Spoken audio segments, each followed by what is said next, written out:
Hi there. Just before we get into this week's episode of the Midlife Mentors podcast, I wanted to share the exciting news that my book by Synergy Publishing is now available on Amazon.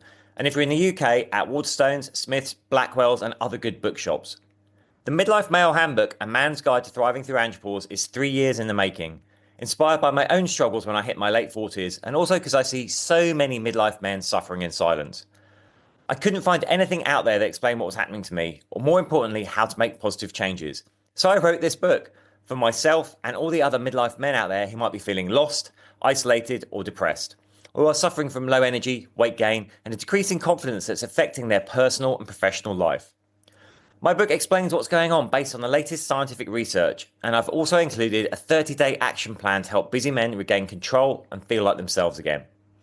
The Midlife Male Handbook is available now. Head to all good bookshops or check the show notes for details. This week, we've got something a little bit different for you. It was recorded live just a couple of days ago at the Ideal Home Show in London, where I, Claire, interviewed James about his new book, diving into why he wrote it, what it covers, who it's for, and the key takeaways that will help midlife men as they transition through andropause. I hope you enjoy it.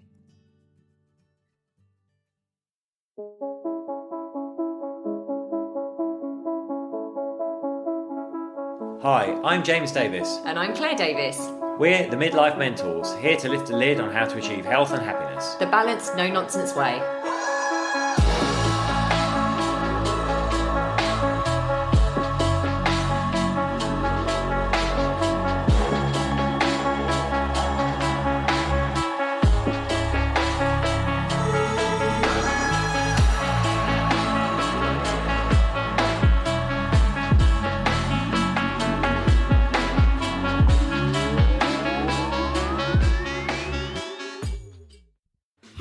Hello everyone.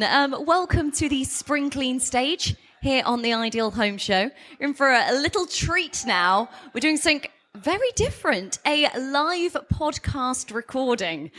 So I am not going to say anything else. We're going to welcome the guys on stage right now. So please join me in welcoming on stage. It's the lovely Claire and James, otherwise known as the Midlife Mentors. On you come. Hello. Thank you so much. Thank you. So we're Claire and James Davis, otherwise known as the Midlife Mentors. And we actually have our own podcast that's been going since May 2019 called the Midlife Mentors. We're very proud that actually now we run it weekly and we are in the top 1.5% of global podcasts. So yeah, very happy with that. We have James and I chatting and we get amazing guests as well on our podcast. And today what we're going to do is normally we kind of like banter between each other while we're interviewing people. I'm actually going to interview my husband today for this live podcast recording. So this is actually going to go out on our podcast, The Midlife Mentors. And I'm going to be interviewing James about his new book, which is very, very exciting. He had his book launch with his publisher last night. I'm a very proud wife right now. And I'm just going to ask him some questions to, help explore the themes of the book. And I think I'll dive straight in. Right. Welcome, James. Hello. It's very odd you interviewing me. I know. We've done this the other way round. We have done it the other way round, but not this way. After 5 years of doing this, we've never done it this way round. Okay, so let's dive in, James. Let's start with the basics. What exactly is your book about? What's it called? Talk to me about it. My book is called The Midlife Male Handbook. Subtitle: A Man's Guide to Thriving Through Andropause. So the book is really designed to help men in midlife understand what's going on for them in terms of how they're feeling, their emotional state, their psychological state, and understand what's going on with their hormones, largely with testosterone declining as well. And understands they feel less alone with how they're feeling and understand what they can do about it in terms of lifestyle adjustments to be healthier and happier as they go through midlife. Sounds amazing. So why don't we hear about the andropause as much as we do about the menopause, because there's been loads and loads of stuff, amazing stuff about the menopause. I know that we go into organisations talking about the menopause, but why is no one talking about the andropause? It's not a widely recognised term yet. So there was research last year that I think it was 48% of men over 45 had at least one symptom of andropause, but 78% were not even aware of the term, let alone the condition. Very simply put, andropause is sometimes referred to as age-related testosterone decline. So you mentioned menopause there. So we need to be really careful. Andropause and menopause, they're not competing. It's not a competition. I'd say the main difference is for menopause, for females, that's happening in quite a narrow window of time, those changes to estrogen and progesterone. For men, our primary sex hormone is testosterone. That will peak in our 20s and declines at a steady rate, 1 to 3% per year, which doesn't sound a lot, but when you're compounding, by the time you're hitting your 50s, you could be 30 to 50% lower than you were in your 20s, and then you'll start to notice the effects. But the thing is, it's quite insidious. A lot of men will chalk it up to just stress, just feeling old. The most commonly requested test by men from their GPs is the tired all the time test, the TATT. But interesting, that screens for a load of things, but doesn't actually look at testosterone levels in the blood. That sounds insane. I know. It's crazy. So when did you first realise that the andropause was an important issue that needed more attention? I think doing the work we do, we were doing a lot around menopause, but I guess I was speaking to a lot of male clients and going out and speaking to male audiences, and very similar themes are coming up about, I'm feeling a bit lost in life. I feel a bit disconnected. I'm noticing that my energy's flagging. Libido could be fluctuating or flagging. Like, am I just stressed or tired? I'm like, well, no, there's actually a hormonal thing going on here that many people aren't aware of. So that was really the start of the idea of writing something about it. And then, I had my own dip maybe like 3 years ago. I found myself quite low, quite hard to motivate myself. I thought, this is interesting. This is exactly what I talk about. And I'm now going through it. And then I was running a workshop for a big city organisation, a Men's Health Month, and I was doing a series of workshops. And at the end of that, they were like, someone actually said, oh, this has been great information that you provided through this program, but is it available anywhere in like one book? I was like, actually, no, it's not. And then I knew I had to write it. And I guess my hope is that it just gives a voice to men at midlife and helps them understand what's happening and opens a conversation so we can have more open conversations about it. Because the sad statistic is that the highest suicide cohort in the UK is midlife men, with a rate that is almost 5 times that of women of all ages. So there is a very serious, I'd say, unrecognised mental health epidemic for midlife men that we need to start addressing. I don't think many people know those kind of statistics. And I just wondered if you could talk a little bit more to your own experience. Were you aware that, because you just mentioned there that you were going through some of your own challenges, were you aware that you were going through the andropause, or were you in denial? What was going on for you? Yeah, I think, like I said, because it's a very gradual, steady decline, it can be hard to notice those symptoms. So they creep up on you. And so it was more, I was just like, oh, am I just like not sure what to do next in terms of direction? Am I just aging and slowing down a bit? All those kind of thoughts came to my mind. And I was like, well, actually, no, I'm going to dig a bit deeper into this.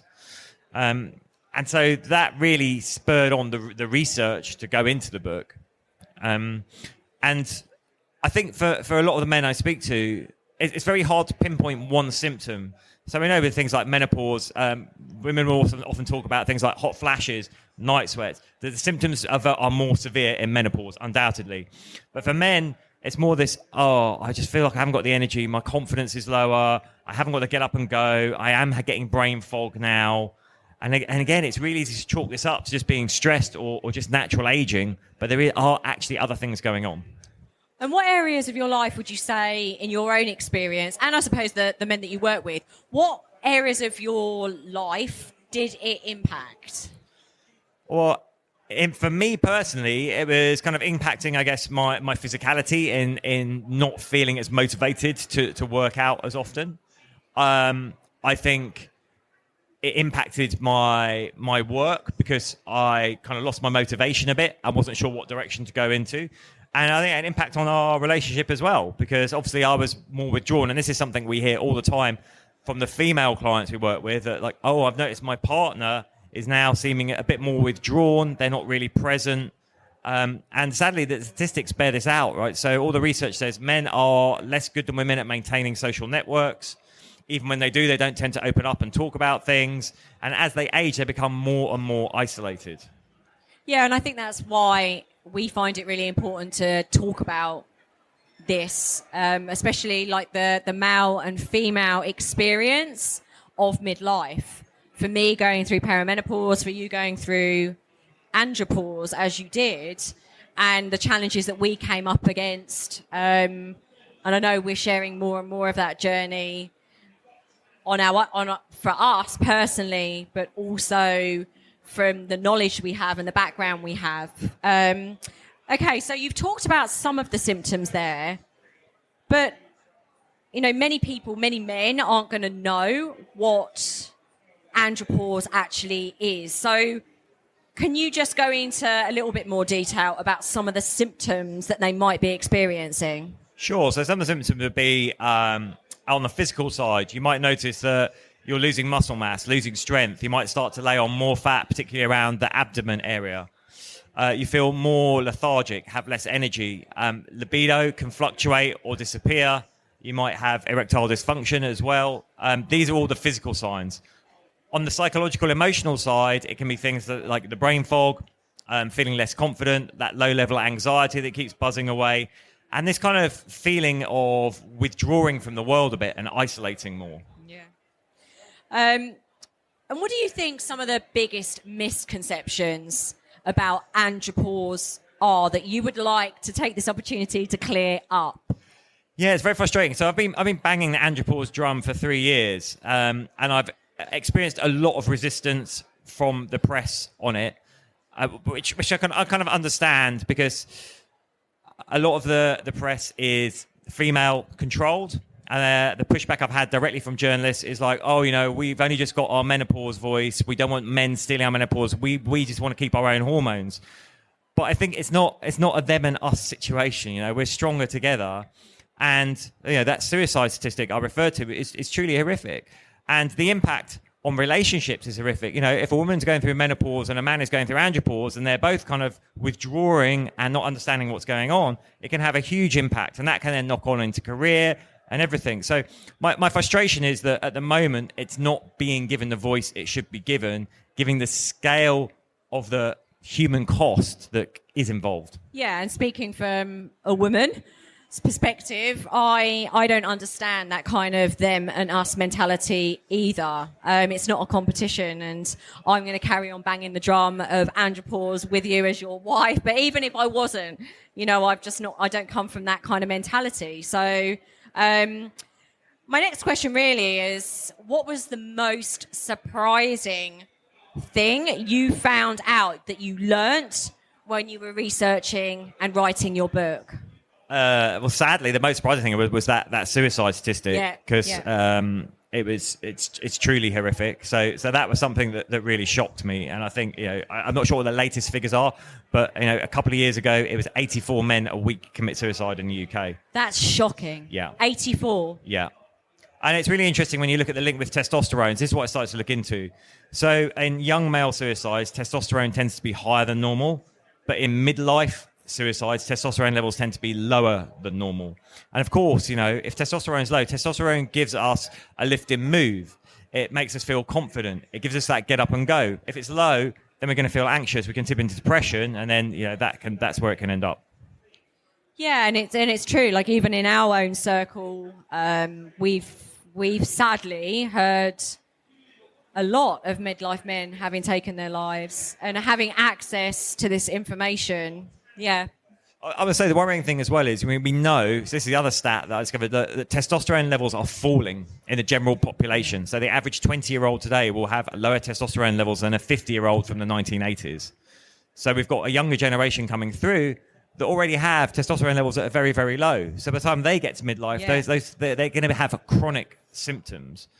So this is why we need to start opening the conversation and start having the discussions around it. And men need to start understanding about the lifestyle adjustments they can make to help optimize their own testosterone production. But also, I think for men and women, right, if you're going through these hormonal changes, menopause, andropause, I think we become very familiar with maybe the physical side of things, but we need to recognize it actually changes our brain chemistry. It changes levels of our neurotransmitters. So we actually start to perceive the world very differently. And knowing that, we need to know what psychological tools we can use to engineer against that. So, we'll become more negative, we'll become more risk averse, all those things. If we know that, what are we going to do to offset that and ensure we stay more positive, that we still take calculated risks, that we stay in a growth mindset and go out there? Because that's a big part to it that's ignored. And what are some of the key tips you'd like to offer up to men who think they might be going through the andropause? What should they be doing? So I say, if you are concerned that you could be going through andropause, if you're 45 or over, then go to your GP and ask for a blood test that looks at testosterone levels in the blood. Then, of course, you'll have a consultation with them when you got the results back, and you can see whether it is low or not. Obviously, if it is low, there are medical treatments available, but I'm a big believer in do the lifestyle adjustments first. So things like moving your body regularly. We know intense exercises actually elevates testosterone. We know lifting weights elevates testosterone. So those things we should be doing, making sure we're getting a good 7 to 9 hours, good quality sleep every night. That's really important for our hormonal pathways. We want to make sure that we're cleaning up our diet. We have way too much sugar and processed food in our diet. It disrupts the hormone pathways. It's very detrimental to the hormones. So we can clean up. And if we make all these adjustments, people have raised testosterone back up just by doing these things. So I'd say that's always the first route to go. And then the next route, you can look at testosterone replacement therapy. The only thing to say about that is, it's not going to be for everyone. It's contraindicated with certain health conditions. If you're still planning on having kids, it can have an impact on fertility. And also, once you go on it, it is a lifetime commitment, because once you introduce exogenous hormones, you'll shut down your own hormone production. So that's just something to be aware of, the kind of the lifetime ongoing side of it. And what kind of stuff would you say around the mindset? Because I know that's something that we both really champion, really, is the mindset, that holistic approach. How does the mindset, what can guys be doing if they're experiencing the andropause? What can they be doing for their mindset? Yeah, so I say for men, it's really important there are lots of things you can do, but I'd say look for connection. Right? Because I said that stat about men becoming more isolated and withdrawing. So if you're aware that's happening, it might feel really difficult, but get out there and make contact. Find a hobby, join a club, join some sort of community somewhere where you can be with other people, but ideally men as well. And maybe if you can talk about these kind of things, that helps. I'd say in a self-practice state, a big believer in gratitude. So it's about altering your mindset. So alter the lens with which you view the world. Instead of being in comparison mode all the time and thinking, I haven't got this, I haven't got that, I'll be happy when. Think about, I have got this in my life. This is really positive for me. Make this a daily practice, first thing when you get up, and keep doing it through the day, because it will actually change your mindset. Again, there's loads of research on this from the schools of positive psychology, that optimists actually experience better life outcomes than pessimists. They're also healthier, they're also happier, and they have better relationships. So it's actually a choice. We may have to work hard at it to change our thinking, our psychology, but we can do it. So I'm a big believer in that. And also I think for men, looking at your values, when's the last time you reassessed them? Is your life aligned with your values as they are now? And what goals are you setting yourself? Because I think men need to have goals to go for. They need to have a purpose. What would you say were the key things that helped you? Actually, I'm going to put you on the spot because this wasn't one of my questions. What would you say from a personal perspective were the things that really helped you move through andropause into a better place?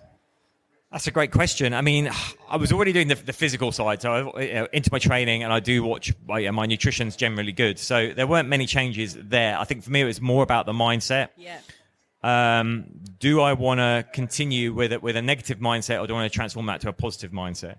So that was about applying the tools that I knew myself and making them work. But then also sticking my hand up and asking for help.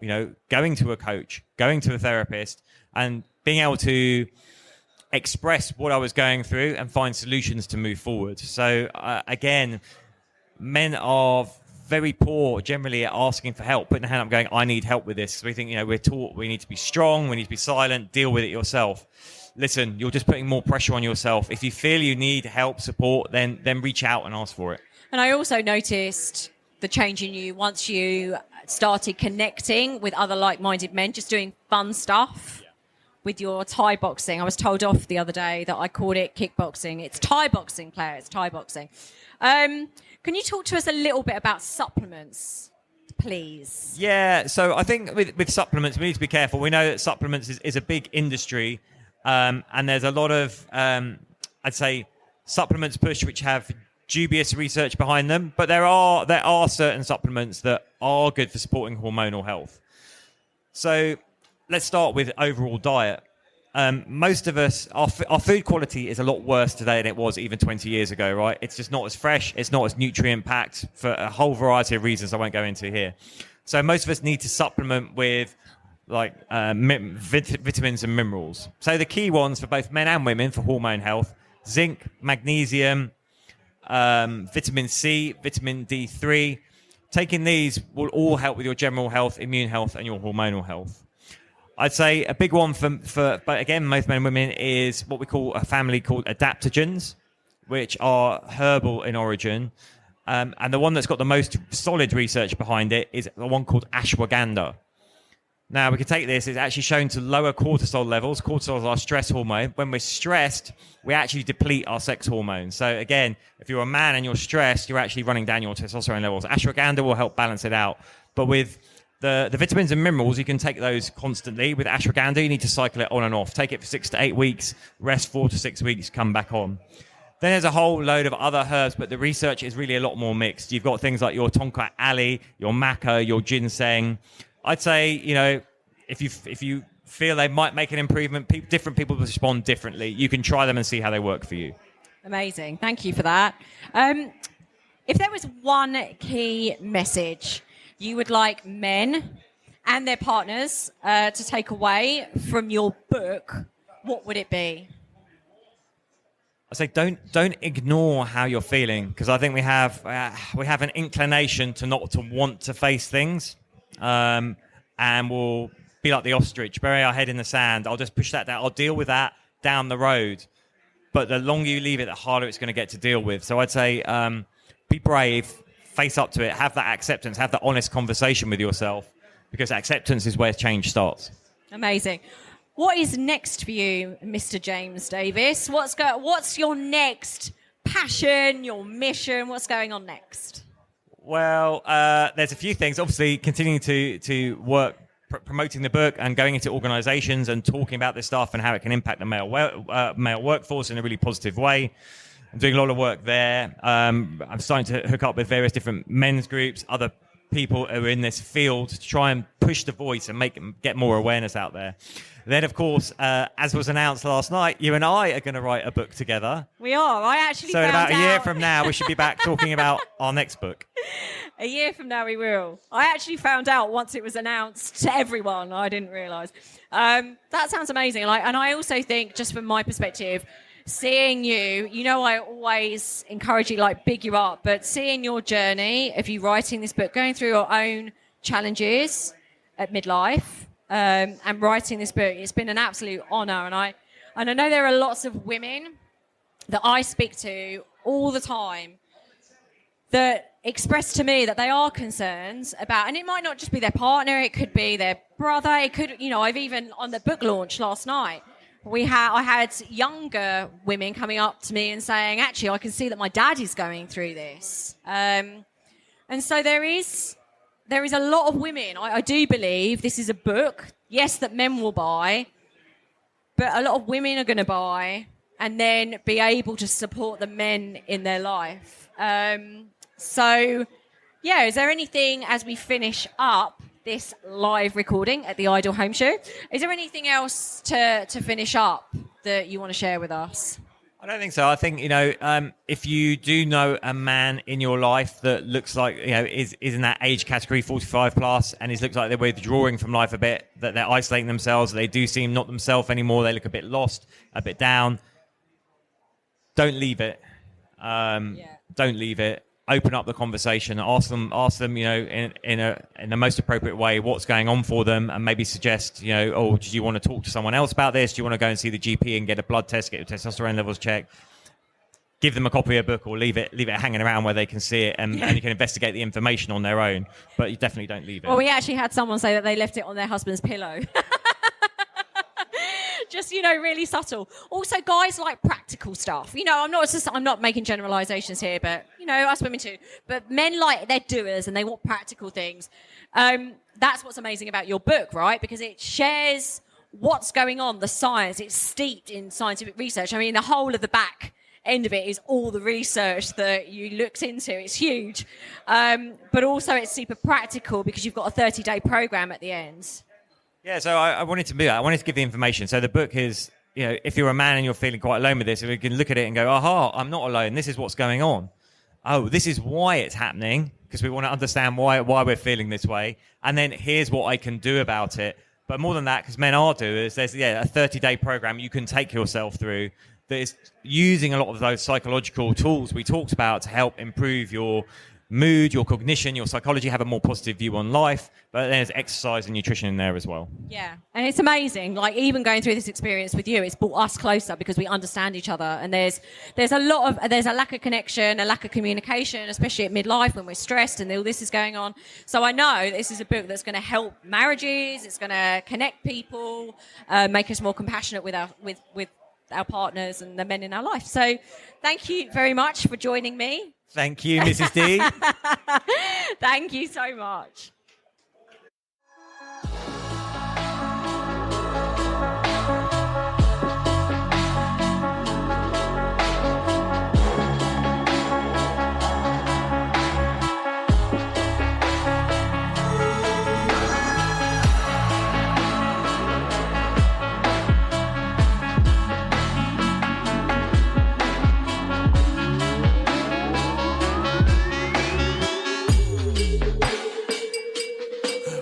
Yeah. You've been listening to the Midlife Mentors with Claire and James Davis.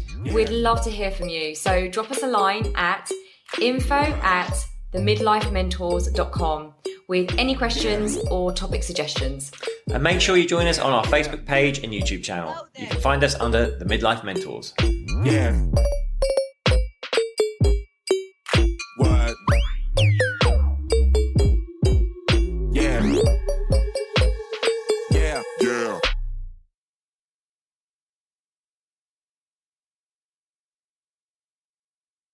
Thanks so much for listening to this episode. And don't forget to take the Midlife Reset Audit now to receive personalised insights into what's holding you back from living your healthiest, happiest midlife. So go ahead and take the audit now at themidlifementors.com/audit.